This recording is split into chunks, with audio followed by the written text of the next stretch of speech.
wakes up in the morning and says, "You know what kids want? They want pretzels for Halloween." What? What the fuck am I supposed to do when I sneak into my daughter's fucking box Yeah. and get some pretzels? Because this is unacceptable. Yeah, that's not for children, man. Let them discover that sadness as they. I agree. Oh no, Charles, you've gone. Oh, there you are. Okay. You disappeared into a swirly monster for a second, and then you were gone. Um, Hello everyone. Behold, I am John, And I am Charles. and this, what you are beholding now, is the Wandering Monster podcast. Charles, the mirror is not being kind to us because you are once again a terrifying snowstorm. Oh no. Eldritch. Oh, you're back again. This is just freaking me right the fuck out. You want me to get out and try again? No, you're like, Okay. look.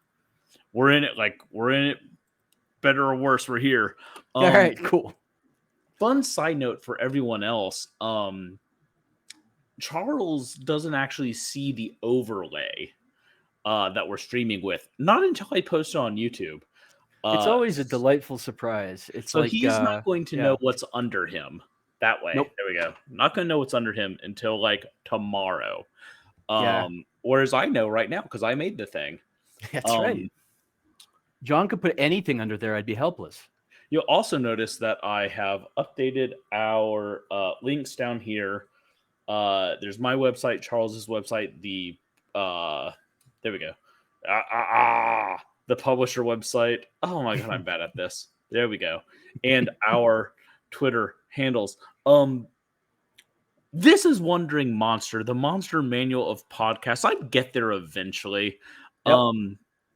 Where we discuss the best monsters from mostly gaming, but also like pop culture, literature, that kind of thing. Last week, I think it was last week. I don't remember if we were on air when we said this or not, but we basically decided to do Beholders. Beholders are we were talking about the old D&D books and how fire the Beholder source book was. So it good. was great. Yeah.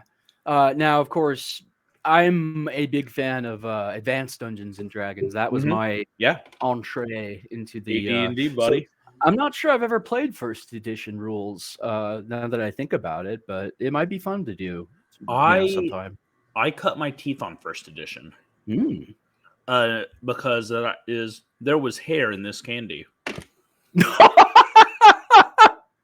So that's where I am emotionally. It is with great pleasure and with hair in John's candy that we bring you one of the iconic Dungeons and Dragons monsters of all time. I would even argue like maybe the iconic monster. Oh, for sure. Yeah, and it's so iconic, in fact, that I was going back and watching old cartoons as I am wont to do, and Eye of the Beholder was episode number 2 of the Dungeons & Dragons cartoon. So it was also one of the first PC games. Oh, yeah. And so, I don't mean PC games for Windows, not I'm not talking like the ASCII games or the old Apple and Macintosh games. I mean, like from the point where we were like, yeah, these are actually games. I remember playing one that had a big tentacle as like a character. I don't remember what that's called. I think that was from Japan. No, it was an American one. It was like, actually, now that I'm thinking about it, it might have been a Nintendo title, and it was like one of the very, very early. Kind of like a scene by scene, like a choose your own adventure type game, more than a role playing game or whatever. I'm not sure what you call that one where you pick from go into this room, talk to this person, and that's how the plot develops. Point and clicks. Yeah. One of those. Very, very early. Something was Mansion in the name. I don't know. Anyway, yeah. But Beholders. In fact, such an iconic monster that, well, I'll let John give that away when he gets to the striptease portion of the program. Stay tuned because that will be epic. But yeah, I actually have a question right out of the gate because I'm not the beholder expert that you are, John, but like I was reading about their biology today. It was very interesting. I'm not quite sure I needed that much detail, but once I Oh, got you it, like did. I wanted more. Mm-hmm. And my big question is like, how do they reproduce? Do they lay eggs? Do beholders fuck, John? So, 1 second as I just type this in. Oh man, uh, okay, that did not go how I thought it would go. That's too bad. 1 second. Let me just add a word into this word search. John had to And head over to the red tube to look for beholder nope. porn to figure out how it works. Yeah, it's not okay. I used to play a game called Look Up a Monster, then add porn to the monster's name and see what happens. What is it? Rule 34 that is, or Rule I think 30 something? 34 is the gender swap one. But I'll Okay, tell cool. you, that game got a lot less interesting after Tumblr fell away. Yeah, that's true. That's true. So And life got a lot less interesting at that point. so here's what I'll say. I had some jokes and I had a big like reveal moment for the like closer to the end of the episode, but you asked the damn question. I did, yeah. In So so many words. beholders don't fuck. I'm sorry. That is tragic for Beholders them don't and for me. beholders don't really have lineage. Hmm. So what beholders have is an audience. You get to see a picture of this. You can't see me waving my arms in excitement, but I am. What you're looking at is, I believe it's called the Mother Orb. Huh. It's essentially like a massive, like gigantic beholder, who is filled with hot gas and also beholders. That's Uh, awesome. and she kind of just spawns beholders inside of her, like cells, and spits them out into the world. See, That's fascinating. it's a good picture too. It's a really good painting. Wow. You see, the thing is, beholders are abominations, and I don't mean that as in they eat pork. I, I Fuck you mean too, John. I mean that in that they wear blended socks of nylon and Yes. cotton. Yeah. Uh which that pisses God off so bad. Why would you do that when silk socks exist? I'll tell you why silk socks That's suck. a good point. Anyway, um so beholders are an abomination in D&D language, which means they come from a different plane that's like far removed from anything humans understand. It's not one of the elemental planes. It's not one of the abyssal planes. It's not hell. It's not heaven. It's outside. This is D&D's answer to Lovecraft and Lovecraftian horror. Is I love anything it. with like tentacles and too many eyes and kind of like insanity shredding presence is a abomination from outside. Mind flayers, illithids are abominations, and you'll often find all these things kind of living in sweet harmony. A lot of people think like, oh, the beholders are like this kind of bestial thing. They don't wear No, they're very clothes. smart. They're incredibly intelligent and will Yeah. often be leading illithids. Oh, actually, John, do you mind? I've got a quote about that very thing. Hit me. This is going to be a bit of a dramatic reading, so brace yourself. Think ye weave cunning schemes and elaborate intrigues with fallback plans and positions? Behold us change, refine, discard, and spin anew scores of such plans all the time. To the average beholder, human intrigues are but the fumbling of babies. That was Elminster's notes in Volo's Guide to Monsters. Mm-hmm. And you're welcome. I did hate that. So that's where we are now. Yeah. Uh, But You didn't like my wizard voice? I sure didn't. Um, oh, I just blew my load. So audience, what you're looking at right now is the 1977 original art for the Beholder. See, I think Again, this guy looks like a volleyball that I might have like invited to the joint circle when I was in college or something. You know, this is like a this cool is volleyball. this is Winston after he got like just wasted on rancid coconuts. Yeah, that's right. I want to, but like again, look at that thing and like that thing is supposed to be intelligent. And then Yeah. look at the beholder underneath Charles. Those are the same thing. Those are the same, not just the same species, not just tangentially related. The one in the middle became that one down there, and that's amazing. Yes, it is. I love I'm the hiding it now 77 because it's so monsters, man. goofy. Like some of them are very funny. Some of them are, you know, completely terrifying. The original like Lich illustration is really good. I've considered having that one put onto my body at some point because, yeah. Now we've talked about liches before. We have, yes. Liches are interesting because they are really kind of meant to be the big bad until you get to gods and like demonic princes, and even then sometimes like liches are like, I think Vecna was a lich and now he's a god. Liches are badasses. Yeah, very badass. And sometimes you get to a point where it's like, all right, human lich, they fought a human lich, I need something new. How about a dragon lich? Draco lich. Which is funny because dragons don't become liches very often because they're essentially immortal as is, and a lich's whole thing is like essentially using necromancy on the self to like make you live longer. Sometimes beholders do that. That's cool. I've just brought up a picture of a beholder lich. And those little red dots are all of its spectral eyes. And yes, that is a beholder skull. That's dope. Yeah, like I was reading about, as I said, about their biology, and I was not surprised to discover that they, like some of them at least, have no bones in their limbs per se. They have like gristle sacks, kind of. Yep.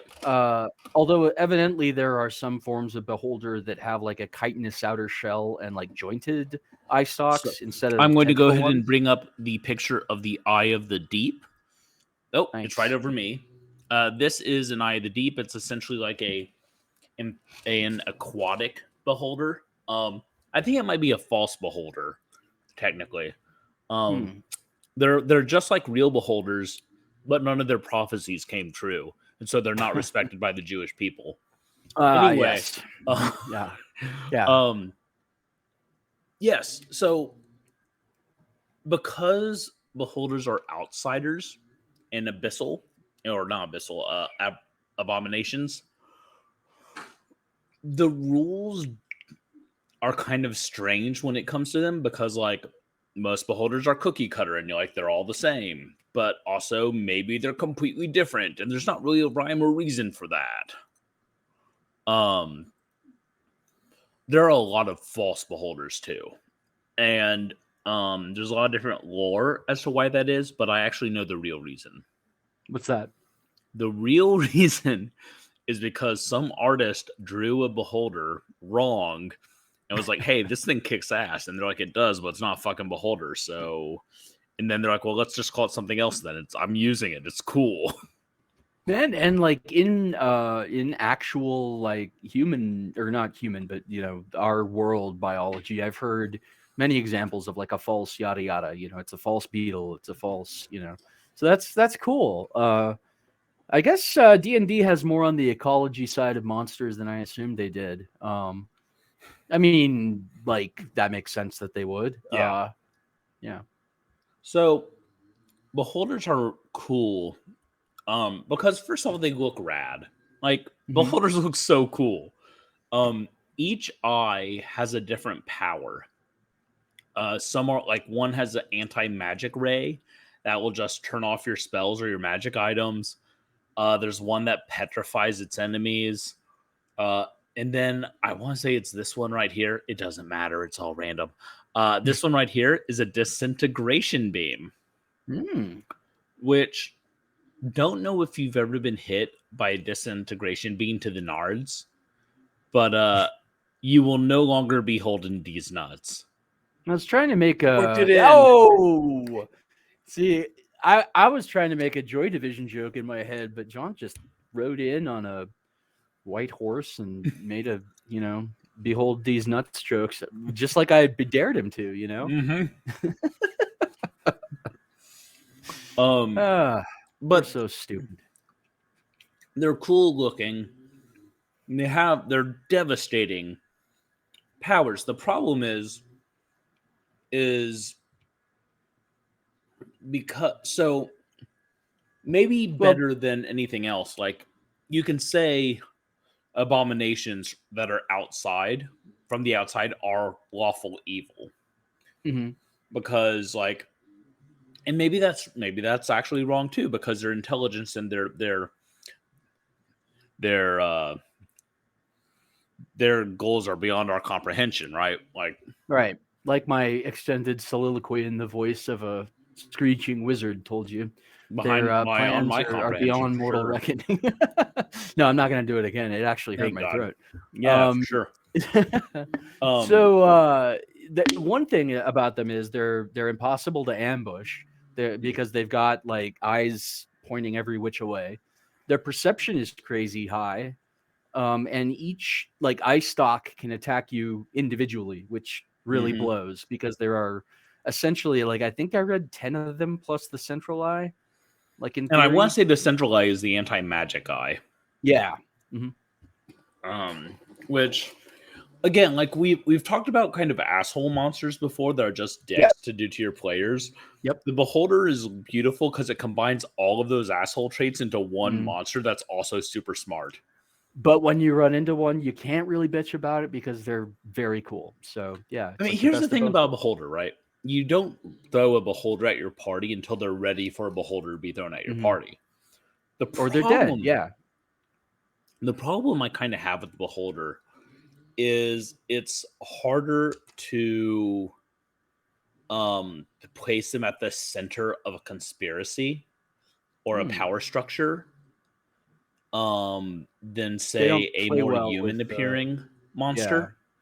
I mean, you can, but it's when the big bad is something that's so far away from being human. I think that's less, or not human, but humanoid.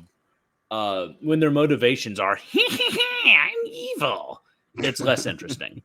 I think the proper way to use a Beholder in a game is for it to not be the big bad, but to be completely separate from the big bad. Specifically, what I mean is you have your big bad, you have all their minions, you have all this thing, and you have a MacGuffin that is in a castle or a ruin that a Beholder has made their home. You can have an entire side campaign about, infiltrating the, if it's a cult that works as a Beholder, you can infiltrate the cult. That's what I was going to suggest is, the cult aspect. You can do all these things around getting to or past the Beholder. Or maybe you've been tasked with killing the Beholder by good guys or bad guys for some reason. But, like, the Beholder should be an insurmountable obstacle that is maybe a red herring for, like, what's really going on, or an obstacle that has to be overcome on the way to get to the big bad at the end. And that has the added benefit, in my opinion, of players saying like, holy shit, we just had to take on a Beholder. Well, like, what the fuck is next? Like, what else can this dude throw at me? And lo and behold, then they get to the end, the big bad is a drunk kobold that's just been shouting at people. I like that. Yeah, I like that a lot. A drunk kobold. That's harder to say than I thought it would be. Drunk kobold. There's like that double K in the middle of it. I mean, but beholders are intelligent. Yeah. And they and they're can't- schemers. Yeah. Well, they can be reasoned with. Yeah, absolutely. Yeah. They the nothing that I read about them suggested that they like work particularly well with henchmen that are humans. There's a lot about them that felt very like chaos to me, or rather like such a complicated plan that it looks like chaos to humans. But I am a puny human, so. Well, the problem is beholders definitely think of humans as ants. Mm-hmm. And at best, and like, or at worst, and like helpless kittens that pee on themselves at best. Like, That actually sounds pretty adorable. yeah. Like, I'm sure there are beholders who are like, these things are stupid cute. I'm going to freeze it into a rock statue so I can admire its cuteness forever. A beholder keeping your party as pets would be that'd be a fun wrinkle. That would Everybody be good, actually. wakes up and like in the tender care of a beholder, in the hamster wheel that it made. What I was going to say is if you're sent to kill the beholder by the big bad, you could maybe pit the two against each other. Yeah. I'm not saying you'll trick the beholder, but I'm saying, like, look, if you don't, like, this guy's trying to kill you, we don't want to kill you. We just want to, like, fuck off and let you keep your stuff. Maybe you could pit them against each other. And maybe the beholder would be like, thank you for this information. Now you're a statue. Well, I mean, I was going to say, you never know what the hell they're going to do just for a good time. So, well, I love a monster with an element of like whimsy to its, take on life. Too often, like monsters are reduced to kind of like drooling, slavering beasts or whatever. And, or like, mustache twirling level villains. And I'm going to share a picture real quick. I'm showing a picture real quick. Charles, you can't see this, but this beholder, which is so, it has a very mischievous smirk on its face, like it knows a secret, but it's not telling. It probably knows a lot of secrets. Yeah, for sure. The other thing I will say is that all of its eye stalks do look like uncircumcised penis that have a nasty infection. I don't know that I've ever seen an uncircumcised penis with a nasty infection, but I think I can fill in the blanks, so to speak, in my imagination. So yeah, well, yeah, that's horrible. Well, it's not like oozing or anything, but it's just like blue with a bright yellow orb with a slit pupil. What the fuck sexually transmitted infections have you had, John? Blue with yellow is normal? Smurfades. Yeah. Smurfades, space clap. Yeah, all the diseases. Dude, you know who wrote about extraterrestrial venereal diseases like a lot in his work was William S. Burroughs. I was gonna say Carlton Mellick. Yeah, Burroughs had a whole thing about it. It was like a leitmotif in his work, a recurring theme, and like Cities of the Red Night is all about that, about like this crazy STI that takes over people's brains and turns them like hyper violent, and yeah, it's interesting. R.I.P. Burroughs. So I have two more pictures to show. This one, which there we go. This is a beholder ghost. Oh, that sounds so Halloween-y. Yeah. I believe beholders retain all of their like powers when they turn into ghosts. But now they can go through stuff and they're pissy. so good luck with that. I was trying to come up with a pun on Revenant about being pissy, but it's beyond my skill level, regrettably. And Yeah. So, have they been in every edition of the Monster Manual? yes, I believe. So they're an all timer. That's cool. Hmm. And like it's easy to see why they're so iconic looking. And they Uh, don't have their roots in any sort of well, like there's a little Lovecraft in them, I guess, but they're not directly taken from like actual folk tales or whatever, like a dragon is or whatever. They're an all original D&D creation, from what I know. and they're great. I was on a Thingiverse today looking at 3D printer files, and I looked up Beholder, and there were countless Beholders that I could make. There were ones I've that seen were some like really cool sculpts on those. Yeah. pumpkins with like no pumpkin fronds. Oh, that's so fun. I saw a D20 Beholder. Um, they just lend themselves to fun reimaginings. Mm-hmm. And like I The said, you art can. is amazing. Do yourself Mhm. a favor and just like, even if you just image search Beholder, there you'll see fan art, painting, like oil paintings, CGI Mhm. stuff, like all kinds of art about I'll them. bring it It's back up marvelous. with the Mother Orb. Like, look at this shit, man. It's great. I love fantasy art. I've been falling deeply into it lately. And the Uh, other thing, the other thing is that they make an interesting monster because mhm, they are nuanced. You can play it as mhm. a cranky, psychotic monster that has woken up and is bent on destroying everything. You can play it as a very thoughtful, like archmage. You can play it as a Doctor No, essentially. Um, I've been listening to James Bond theme songs. Oh, Uh, they're so good. there's a lot of fire one. Anything by Shirley Man, Bassey. Shirley Bass, yeah, yeah, and there were a couple of them with her. The Man with the Golden Yeah, Gun, Diamonds Are Forever, I have Goldfinger. such a complicated relationship with Bond because like I straight up like if nothing else will help me fall asleep at night, I like seriously for like the last 5 years or so, GoldenEye or not GoldenEye, hello, Goldfinger. Goldfinger will do it. Like if I watch Goldfinger by about the second act, third act at worst, I'm out like a light. And it's not because I find it boring, it's because I find it like soothing. I've just, That's fair. and like the sexism and just casual like horribleness in that movie and in Yeah. all of those movies is Hmm. like jaw dropping. Desiree Every and I, time, Desiree and I every went to time that go Sean watch them. Connery smacks that girl on the ass and says, "Excuse me, sweetheart, Madden talk." Like I have to back it up and be like, "The fuck did you just say?" And And that's one of the better moments for Sean Connery, man.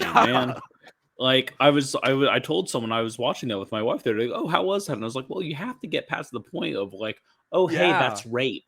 yeah, yeah. Pretty It's deeply frequently, troubling. Yeah, up until Daniel Craig, yeah, which pretty is, much. and then once you get to Daniel Craig, it's like, I'm very moody and blonde.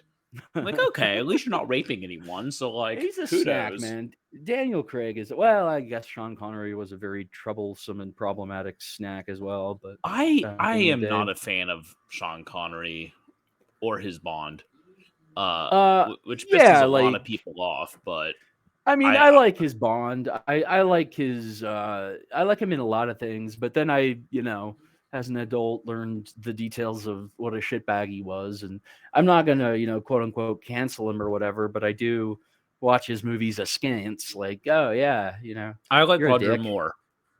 I'm a big Roger Moore fan. Really? Yeah, he's my favorite That's Bond. the real sin. Not liking Connery, but liking more. That's the Man with the problem. Golden Gun is brilliant. I mean, that is a good movie, but I don't know. Yeah.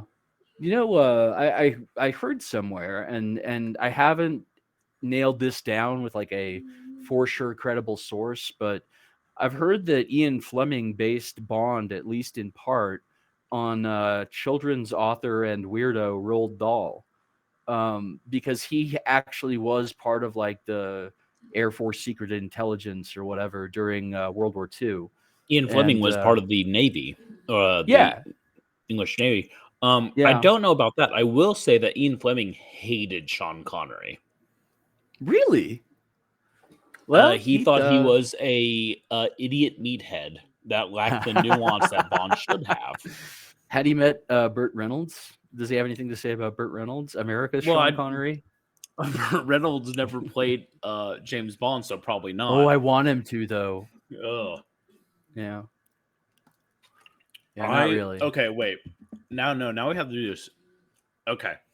Two questions. Part one, and we'll both answer, and then part two, and we'll both answer. Part one, what actor would be the worst choice for James Bond but make you laugh the hardest? Okay, hang on. Let me think for just a second. I got mine.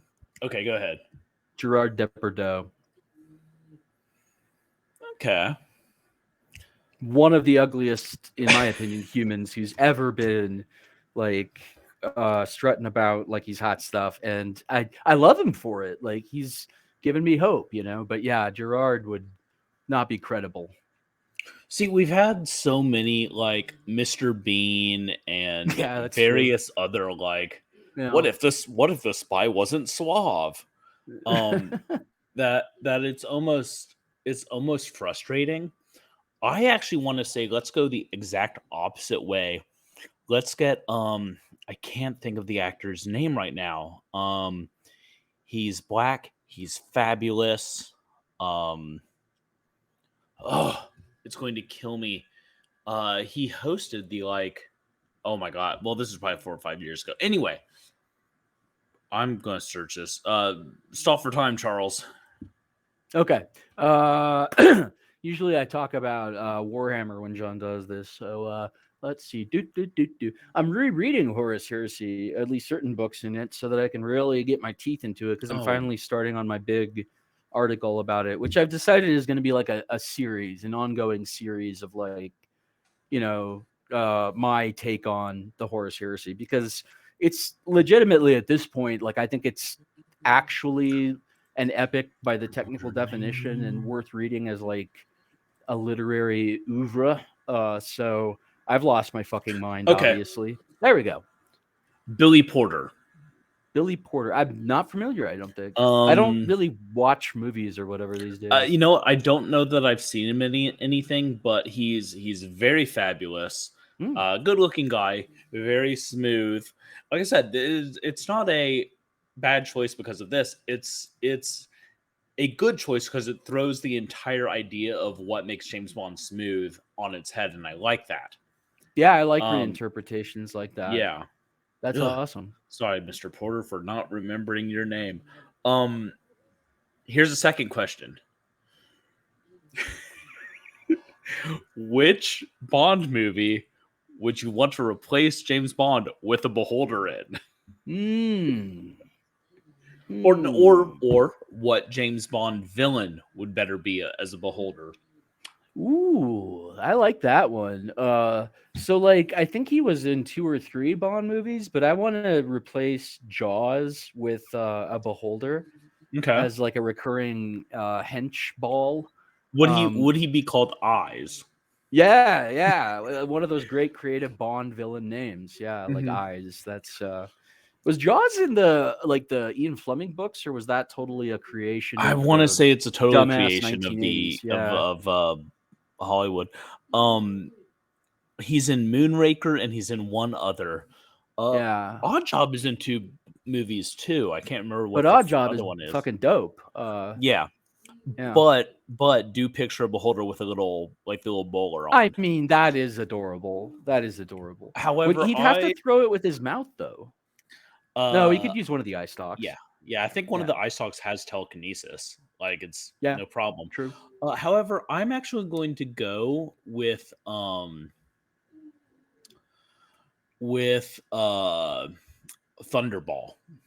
Oh yeah. That's a good one. I think that'd be real, like sitting across from the famous card scene. Yeah. To live dangerously. Yes, from face to face. Oh, this is a great beholder, by the way. That's great. Thank you. I love that. That's all 10, and then the central eye. Like, yeah. We're got this. Like, they'd make great piano players, wouldn't they? They could get all 10. You know, I almost said testicles. All 10 testicles going. Yeah, that'd be holding these nuts. So the last picture I have to show y'all is a special one. Oh, where's the picture? There it is. This one. Because it's this one. Yeah. We Um, were discussing this just before we went live. John has so much more like geek ink than I do. I got a lot of. I think I have a lot more Satan ink than John does, but I don't have any at the moment. I feel like I yeah, should because probably if get I'm my gonna Jew take ink my shirt down, first. all I've got it down there is like the Lucifer sigil. But yeah, I have a uh, friend. I went to his Halloween party the other day, actually. Who has his entire back from like nape of neck to crack of butt is Baphomet. wow, yeah, I'm saving that one for a. I don't know, like a one project for the like that basically, but I need to find an artist I can work with for that. So yeah, yep. The last, yeah, we'll leave that story for another day about the last tattoo I got. Uh, yeah, no, actually, technically, the last one I got was this Vuevue and Nola. So never mind. So Ah, look, beholders are rad. yep. I would love to be able to include a beholder in something I wrote, but they are the Man, don't. intellectual property of Wizards of the Yeah. Coast. Yeah, that's the downside of it being a creation of, Gygax and company is like it's definitely like patented IP and they will probably come after you for it too. Oh, for sure. Unlike Lit. there's some notoriously lax copyright enforcing folks, but I don't think Wizards is one of them. No. Interestingly enough, I don't know about liches because liches are definitely a Yeah, Wizards that's like IP. are they really? Yeah, yeah. The word Fuck. they coined the term lich. Or I say they, but like Well, Gygax coined the term lich. no, However, I've like heard the like Lich and so much other stuff though at this yeah, point. yeah, Okay, cool. it's Because part of that like the the last book I submitted to a publisher, the one that'll be 2 books, it turns out, coming out, has some Lichcraft in it. So I was really hoping I wouldn't have to rewrite that. Although my take on it is like not one that is recognizable from Dungeons and Dragons. Let's just put it that way. we have spoken about beholders. We have Yep. talked about the eye of the deep, beholder layers, beholder Oh, they're liches. called they're also known as eye tyrants, which I think is really dumb. No, that's a And specific type of beholder. yeah, and also what is the other one? Like orbs of beholding or orbs of seeing or something? Yeah. Yeah. Eye tyrants are like the oldest and angriest of beholders. Like Uh, okay, yeah. they're sort of like Clint Eastwood now if he was a beholder. Man, that I did some guy, cool stuff, that but fucking now I'm guy. real angry and real racist. I mean, I love many of his films, like some of them that he's directed, some of them that he starred in, but like he is an irredeemable fucking nutball. Although he's not as bad as what's the name of Angelina Jolie's dad? That Um, asshole, John Voight. Yeah, fuck that guy. And James Woods too, which is tragic because I used to like James Woods, I but now don't. yeah. I Woods is like a Trump guy too, which oh is yeah, like he that's more than has being licked the conservative. That's orange being a sack. fucking fascist, is what that is. Um, so now that we're getting political, Yep. the last thing, so we talked about beholder layers, beholder liches. The last thing on the list is to talk about ourselves. Okay. Well, So if you're looking for my humble ass on the internets, probably the best place to go is tinyurl.com/Charles R. Bernard, because there you can find an annotated list of all my stuff. So it's like my work in anthologies, some of which are available as audiobooks. I particularly like the audiobook renditions of the 3 anthologies I'm in from Red Cape. They have a really good reader doing those, and it's fun. Also, my novel, A Baptism for the Dead, is available, and soon to be available will be 2 new books. And when I have a date on when those will be available, I'll let you guys know. That with work by AKM, let's call her, who is available at Instagram.com/taphony.jones. So it's CAPHONIE.JONES. And you can find me on Twitter at CR Bernard, probably the best place to find me. And John, if people are looking for you, where do they find you? Close your eyes, make a wish. Now open your eyes. I'm right there. Baltusberger. I mean, I'm like Baltusberger. Baltusberger. I'm gonna hold off there because I don't want John. I was gonna say like, my dad. Come in through that door right back there. My dad's just gonna burst through your wall. make you Lombardo. Just like I would rather be eviscerated by Candyman than have to eat Lombardo again. Holy shit. So if you're looking for me, you can go to my website www.kaijupoet.com, where you will see that you can find all my books, all my nominations. Always a bridesmaid, never the bride. I would say, definitely check out the digital stuff as well, like my Stabberger series, which is nothing but my fury at Nazis, and me eviscerating so Nazis. Yeah, it's great. You can also find me on all social media at Kaiju Poet, and hopefully I have some things in the works. In theory, I have 6 more. In theory, I have 8 or 9 more books coming out next year. And I think I have a short story coming out on Godless this month. But nice. Everything is kind of nebulous. Yeah. I have to rewrite significant portions of my current project, and I'm real mad about it.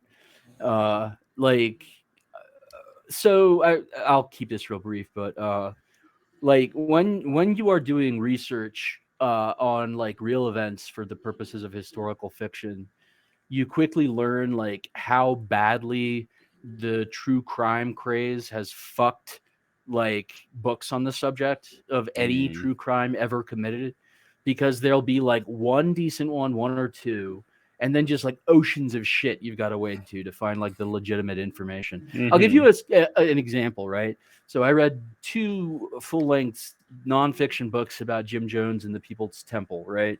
One of them is called The Road to Jonestown. Throw that one directly in the fucking trash because it's worthless.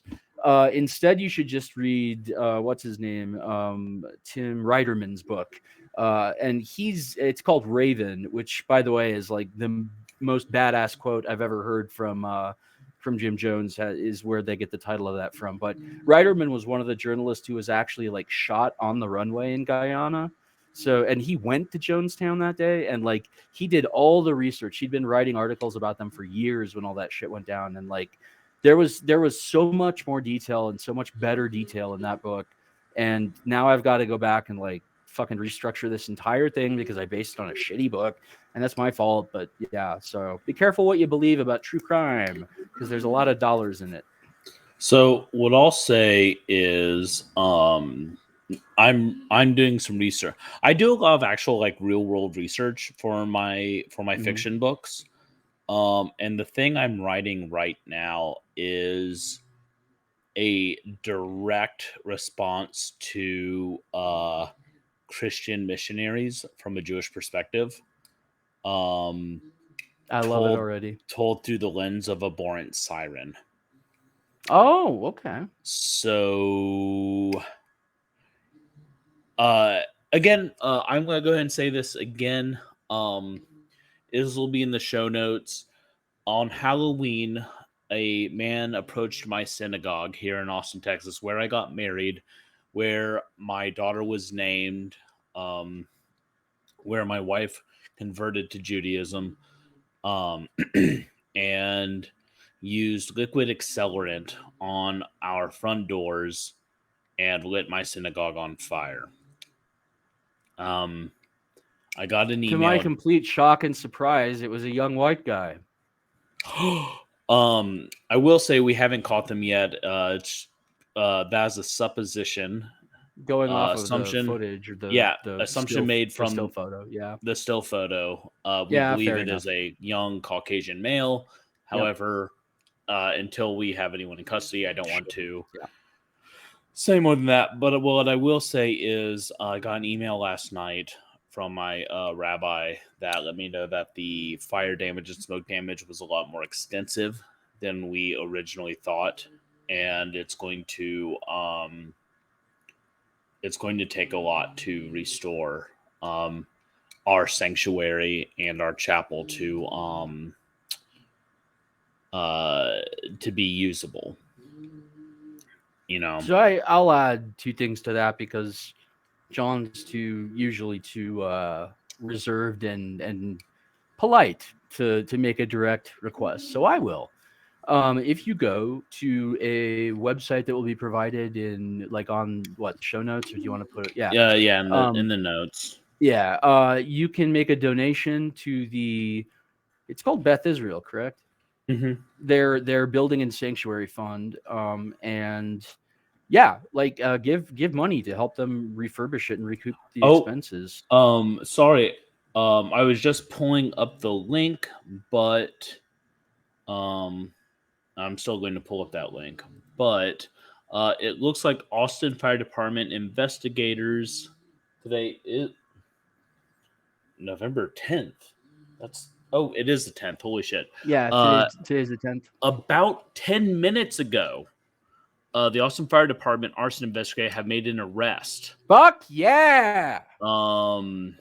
And I it usually hate the looks cops, but this is the the fire firemen. department. So Fire department. yeah, fire department. Go, way to go, guys. It looks like, let me see, 18-year-old Franklin Barrett Cyclist. 18 fucking years old. That's old 18 enough years to know old, better, man. But that's a and goddamn shame, is what he that is is. a white boy with the Yep. sides of his head shaved. Shocking.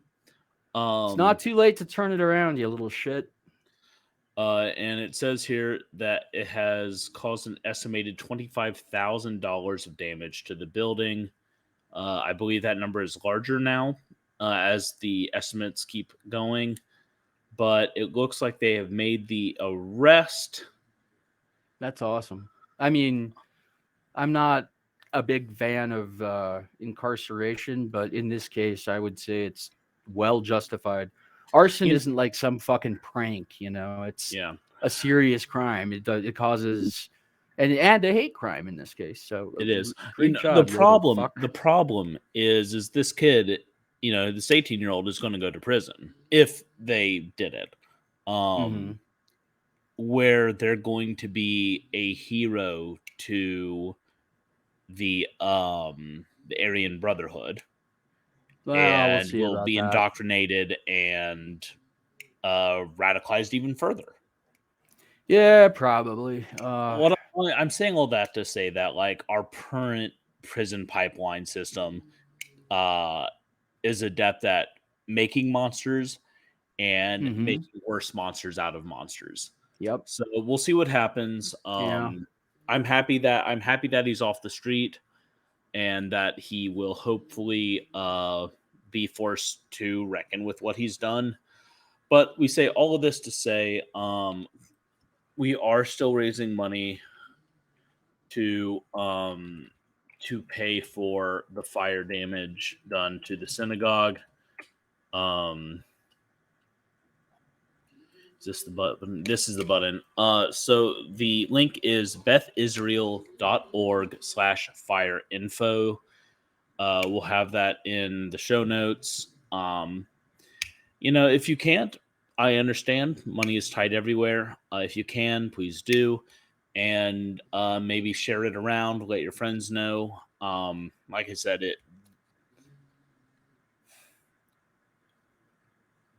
I am a person. I'm a person who believes that God doesn't exist in a place. The divine isn't a place or a thing or a person. It's one reason why I have so much trouble with the whole like we need to fight for Israel bullshit. Because I feel like the taking of any human life or security for a place because it's holy is monstrous, because like that life is more holy than the land. That said, the word holy literally translates to unique. It is pregnant with importance. And Congregation Beth Israel, my synagogue, first has an incredible clergy. They're sweet, they're kind. On holidays and celebration, they get up there and they talk about social justice and equality, not just for Jews of color, but of all people of color, interfaith, atheist. Uh, they run a program where we get together on Christmas and volunteer so that Christians can take that day off and be with their families. That's nice. Like, they're good people. And that building is where, like I said, I got married there. And I've taken classes there. I take my daughter there for Sunday school. And, you know, I stood up there the first time in my life and held the Torah with my daughter. It's holy to me. And it was attacked. And I've gotten a lot of love and support from the horror community. Ryan Harding, the author of Genital Grinder and Reincarnage, posted asking people to donate. Drew Stepik, the founder and owner of Godless, made a big post defending me and my community and asking for help. The support is so appreciated, and we do appreciate you, and we're sorry for the second week in a row to kind of end on the this bummer note, but I'm not sorry. Allow me to put in a word or two from the other team, so to speak. I am a firm believer in religious pluralism. Even if you are a, non-theist and or even a Satanist like myself, you don't advance your own development as a human being by attacking other people, especially not for their faith, and especially not in a way that is a literal physical attack. So Satanists were responsible for some church burnings a long time ago, and I to this day see people making jokes about burning churches, and I'm like, that's not fucking funny, that's a hate crime, whether like whoever, but especially with a minority faith, like the Jewish community of Austin. Like, all you're doing is like fucking picking on people who have done you no wrong. You're not making a point, you're not pursuing some agenda, whether it's religious or political or whatever the fuck you think you're doing. You're just hurting people for no fucking reason. So don't do it.